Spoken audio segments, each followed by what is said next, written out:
श्रीमन्त्रदोषनिवारणस्तोत्रम् मङ्गलाचरणम्। श्री ह्रीं क्लीं पराशक्त्यै नमः। या मन्त्रबीजस्वरूपिणी वाक्सिद्धिप्रदा दोषविनाशिनी भक्तवत्सला च सा मम मन्त्रदोषान् शमयतु साधनाञ्च सफलां करोतु। ध्यायेद्देवी शुद्धस्फटिकसन्निभा दिव्यतेजो विभूषिता वराभयकरान् शान्तान् जपमाला पुस्तकधारिणी मन्दस्मितमुखी देवी सर्वमन्त्रप्रबोधिनी। अस्य श्रीमन्त्रदोषनिवारणस्तोत्रस्य परब्रह्मा ऋषि अनुष्टुप् छन्दः श्रीमन्त्रप्रबोधिनी देवी देवता। मन्त्रदोषनिवृत्त्यर्थे मन्त्रसिद्ध्यर्थे आत्मशुद्ध्यर्थे च जपे विनियोगः। ऋष्यादिन्यासः ॐ ह्रीं अङ्गुष्ठाभ्यां नमः। ॐ श्रीं तर्जनीभ्यां नमः। ॐ क्लीं मध्यमाभ्यां नमः। ॐ अनामिकाभ्यां नमः।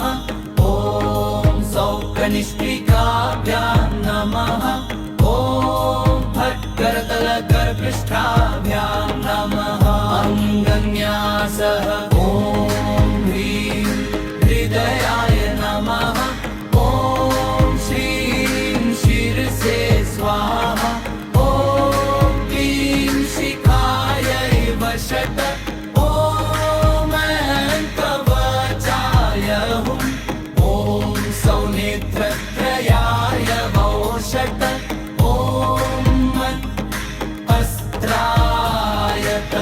मन्त्रेषु यः स्थितो दोषः उच्चारे वा विचेष्टितः पत्प्रसादान् महादेवी सर्वथा नाशमात्मयात्। अजपत्यानन्दनं घोरं संशयं च दुरत्ययम् वन्नाम कीलकभेदेन विमलं मन्त्रसिद्धिदम्। ह्रीं श्रीं क्लीं मन्त्रमाते गुह्यविद्याप्रकाशिनी हृदि मे वस नित्यं तं नन्तमार्गप्रबोधिनी।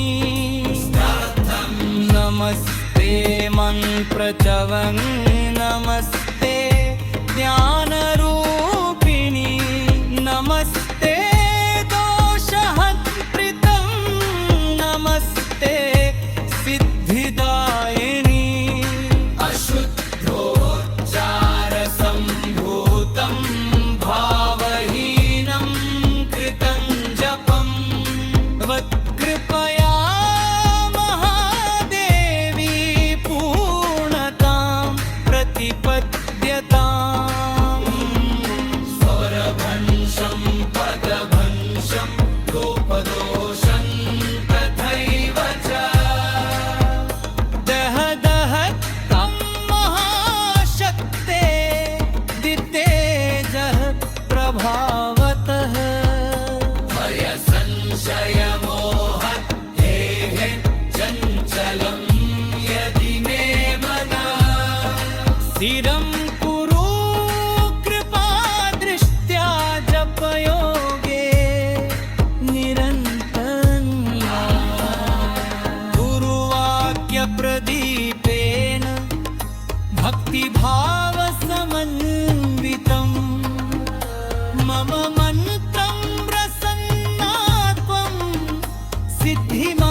फलश्रुभिर्श्रद्धापथे नित्यं मन्त्रदोषनिवारणम् तस्य मन्त्रः प्रसन्न स्यात् सिद्धिर्भक्त्या प्रजायते इति श्रीमन्त्रदोषनिवारणम्